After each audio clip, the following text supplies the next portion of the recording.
Petroleum dealer का audit चल रहा था, और उसमें से एक 26 लाख का केस ड्रॉप भी हुआ। उसके बाद पेट्रोलियम डीलर को तो आईटीसी मिलना नहीं है, तो आईटीसी को हमने कहा रिवर्स कर देते, और सेक्शन 74 लगाया था डिपार्टमेंट ने। शोकॉज नोटिस नहीं आया, एडीटी 02 आ चुका था। तो हमने पार्टी को पहले ही कह दिया था, किसी भी हालत में आप अफसर से नहीं मिलेंगे, जो हम लोग कह रहे हैं उसी के अकॉर्डिंग चलेंगे। अब हमने उसको कहा कि जी भैया ऐसा करो, डीआरसी 03 से जो आईटीसी कम से कम रिवर्स कर दो, बाकी आरसीएम का पेमेंट का चेक करेंगे, देखेंगे। और जो अकाउंटेंट था, वो जब डीआरसी 03 से रिवर्सल कर रहा है, तो उसको कौन सा सेक्शन में रिवर्सल करना चाहिए? वॉलंटरी पेमेंट में करेगा वो। हाँ, सेक्शन कौन सा, 73 या 74? 73(5). 73(5). हम्म। उसने अफसर से पूछ लिया, अफसर बोला 74 में कीजिए आप। हम लोग गलत है। अब मैंने अपना सर पकड़ लिया जैसे ही देखा। हम बोले तुमको एकदम एकदम साफ साफ बोला गया था कि अफसर से बात नहीं करना है। हम लोग यहाँ 74 ड्रॉप करवा रहे हैं, और आप 70 और 74 ही सेलेक्ट कर लिया, यानी कि यू हैव एक्सेप्टेड। हम्म। अब इसका जवाब क्या लिखे, मतलब मैं तो एकदम सुन रह गया। सर यही तो समस्या है कि हम लोग के साथ भी यही दिक्कत है। हम लोग अगर थोड़ा सा कानून कायदे से लिख देते हैं हाँ, तो व्यापारी सरेंडर हो जाता है। हाँ। वो कहता है ना ना ना ना ना ना ना। हम्म। अफसर से पूछने का क्या मतलब बना भाई? अफसर क्यों नहीं, बोलता जब है? तक आपने कोई मुझको शोकाज नहीं दिया और नहीं दिया, कोई डिमांड क्रिएट नहीं करी, किस बात का 74? और उसमें भी आप क्या कर रहे हैं, ऑडिट कर रहे हैं। ऑडिट कर रहे हैं, ऑडिट में ऐसे। ऑडिट कभी भी 74 में नहीं जा सकता, हाँ, जब क्योंकि तक। वो डिक्लेयर है मेरे बुक्स में। हाँ, बुक्स के बाहर कोई ट्रांजेक्शन पकड़ ले तो जाएगा। हाँ, जब उसके बाहर नहीं गया तो 74 आपने अटैक कहाँ से कर दी? और अफसर से पूछना तो आ बैल मुझे मार। चलिए। अभी एक बनारस का मेरे पास आया है कि सर मैं सर वही गया बना था दिया क्या सेंट्रल में। 74 का डीआरसी जो बना दिया उसने? हाँ, हाँ, बना के भेज भी, बना दिया। तो ये जब 74 में दिक्कत ये है कि इनकम टैक्स का भी कभी भविष्य फ्यूचर में आ सकता है। क्या क्या? ये लोग बोल रहे हैं कि 74 में जो पेमेंट्स होता है ना, हाँ, तो हाँ। वो गिन लेते हैं कि आउट ऑफ उसको ट्रांजेक्शन हुआ है। आउट ब्रीच ऑफ लॉ है। हाँ, मिस स्टेटमेंट हुआ है कुछ ऐसा, कुछ और इंक्वायरी हो नहीं सकता है। जिनेश जी, ऐसा नहीं हो सकता। जो कारण ये जो है। पेनाल्टी, एक मिनट राजेश जी, जो पेनाल्टी दे रहे हैं उस पे हो सकता है कि उसका रिडक्शन ना मिले, लेकिन बाकी नहीं नहीं टैक्स सर, ना इनकम टैक्स मिलेगा। डिडक्शन की बात तो ठीक है सर, लेकिन वो फिर? क्या होता है कि 74 का जो पेमेंट होता है ना, हाँ, हाँ। उसमें ये डिपार्टमेंट ये इंफरेंस ड्रॉ करता है कि that is not a transaction reflected in the books of accounts. फिर बाद में जाके तो फिर सर ये बाद में जा जिनेश जी तो जो कह रहे हैं सही कह रहे हैं सर। ये इनकम टैक्स जैसे शेयरिंग है डाटा की, तो वहां से इनकम टैक्स ये इंफॉर्मेशन लेगा कि भाई ये फैक्ट्स बुक्स में। 74 वाले का सबका हमको डेटा दो, 74 किस किस पे 74 सर किसका सर जरा लगा। जरा मेरी बात भी सुन लीजिए। हम्म, केवल इस आधार पे कि 74 में पेमेंट किया इनकम टैक्स आ जाएगा, कैसे आ जाएगा जरा मुझे।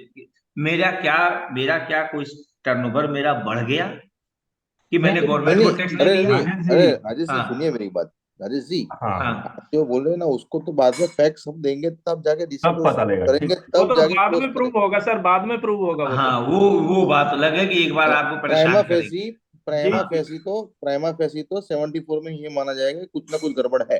हाँ, ये। डिपार्टमेंट अपने हिसाब से यस, चालू कर यस। देगा। हाँ, ये वो तो बाद में पता लगा, मतलब परेशानी बढ़ गई। परेशानी बढ़ गई है। हाँ, हाँ। बहुत अच्छा मान पॉइंट। लीजिए वही जगह किसी का जगह सर्वे हो गया, इंस्पेक्शन हो गया, वहां हाँ, पे जाके इनवॉइस नहीं काटा है, अंडर अनडिस्क्लोज है उसका, उन्होंने डिफरेंस का कुछ कराया, हम्म, तो ये तो हम्म। साफ साफ हो गया ना, वो तो डिपार्टमेंट वालों को सीधा ही मिल गया इनकम टैक्स वाला को। ठीक बात, ठीक बात। और एक केस सुनिए, कल एक आया, और अपील 16/4 का अपील का मैटर था। 18/19 का उसने लेट किया। तो ये लोकल अकाउंटेंट था। हम्म तो मुझे बाद में पता लगा, वो अपील में जो ग्राउंड ले रहा है, वो ले रहा है किडनी फेलियर का। हम्म।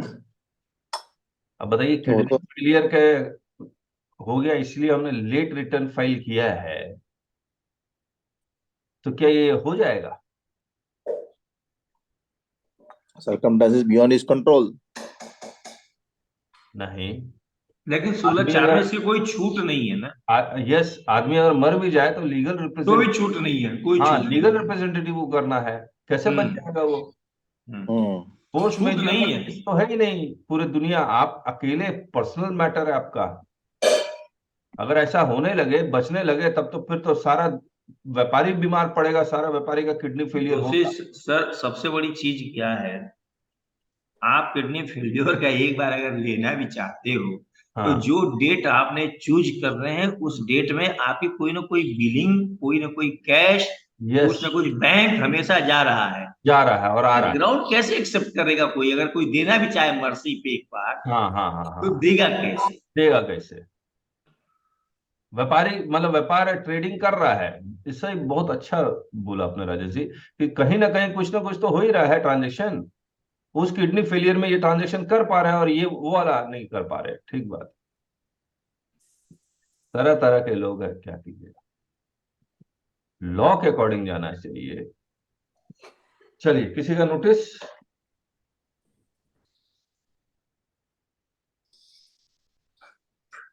नहीं क्या सर, प्रमीला छोटा। जी, एक minute Pramila ji, good morning. Sir good morning, नमस्ते। नमस्ते प्रमीला जी, मैं आपको एक बार दोबारा रिक्वेस्ट करूंगा, वो जो अपील का जो मैटर है उस अफसर से आप रिक्वेस्ट कीजिए 165, 160 नहीं 161 है ना रेक्टिफिकेशन का? हेलो। 161 rectification sir. हाँ, क्योंकि अपील में अगर आपका अफसर लेवल पे ये केस सॉल्व हो जाता है, छोटा मोटा केस है, लेकिन जी अगर अफसर लेवल पे सॉल्व हो जाता है तो ये आपके लिए भी बहुत बड़ा अचीवमेंट है। आपने दो दो केस सॉल्व किए अपने आप से। जी तो ये आप इसको सॉल्व करने की कोशिश कीजिए, अभी आपके पास 31 दिसंबर तक का टाइम है। जी और अफसर से मिलिए, उसको रिक्वेस्ट कीजिए, सर ये हमने देखिए, ये हमने एआरएन है, उसका स्क्रीनशॉट, ये सबका सबका प्रिंट आउट ले जाइए, मुझे भी नहीं दिख रहा, आपको भी नहीं दिख रहा, जिससे। सर, उन ऑलरेडी उनको मैं दिया हूँ सर वो प्रिंट आउट। हाँ, तो अफसर क्या बोला? सर उस दिन वो मेरे सामने तो चेक किया, उनको भी नहीं दिखाई दिया, तो मैं हार्ड कॉपी दिया सर उनको। ठीक है, तो क्या बोला वो? वो बोले अपील करने के लिए, अपील फाइलिंग मैं के वही बोल रहा हूँ, उसको अफसर को रिक्वेस्ट कीजिए, सर 161 में रेक्टिफिकेशन ऑफ ऑर्डर का पावर है आपके पास, लिए। जी उसको याद दिलाइए, वो हनुमान की तरह है, उसका पावर याद दिलाइए उसको, और रिक्वेस्ट करने की कोशिश कीजिए, ताकि हम लोग अपील के रास्ते से बच जाए। छोटा मोटा केस है ना, जी। और उसके हाथ में है, अगर वो चाहे तो कर सकता है। सर वो उस दिन जो रिएक्ट कर रहे थे वो तो बिल्कुल भी राजी नहीं हो रहे थे, एग्री आप समझ ही नहीं हो नहीं रहे रहे थे। प्रमीला जी, वो तो आपके ये जो कौन सा रिवोकेशन में भी वही हालत था, फिर भी हुए ना, जी ठीक से हाँ समझाने सर। से होगा या नहीं होगा अफसर? प्रमिला जी, उन लोगों का थोड़ा सा ईगो होता है, दो बार हाँ चार बार रिक्वेस्ट कर देंगे ना तो वो सही हो जाते हैं, वो भी चाहते हैं बस हमको जरा रिक्वेस्ट करें। हाँ।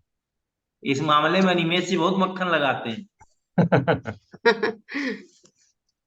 तो ये ओके सीखिए। सर। हाँ प्रमीला जी, ये सब जी आर्ट है, सीखना पड़ेगा आपको ना।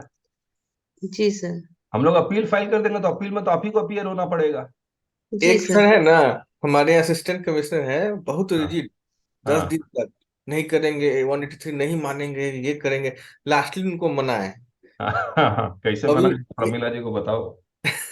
वो एक ट्रिक्स थोड़ा बता दीजिए सर। फिर 1 करोड़ का बिल था, उस पे पंद्रह हाँ। पंद्रह लाख हम लोग आरटीसी था। हम्म। अब वो खुद बोल रही है कि ये पेपर ले आइए, वो पेपर ले आइए, पूरा इकट्ठा कीजिए पेपर आप। हम्म। टरकाने वाला भी होता है ना, सब यार छोड़ो यार, आज नहीं करेंगे, कल करेंगे, कल नहीं करेंगे, परसों करेंगे, मेहनत तो है ना, तो अफसर भी टरका देता है, तो रिक्वेस्ट तो करना ओके ही सर, पड़ेगा। एक बार ट्राई करेंगे सर। हाँ जरूर। बिल्कुल ट्राई कीजिए, और जल्दी से ट्राई जी। कीजिए, एक ताकि बार नहीं, 2 बार ट्राई करिएगा। तो हम्म, ओके सर। है ना, आपका भी एक्सपीरियंस बढ़ेगा इससे, आपका भी कॉन्फिडेंस लेवल बढ़ेगा। Okay sir, sure. मेन है कॉन्फिडेंस लेवल बस। Hmm. Sure sir, thank you. और जैसे जैसे नॉलेज आएगी, कॉन्फिडेंस और बढ़ता जाएगा।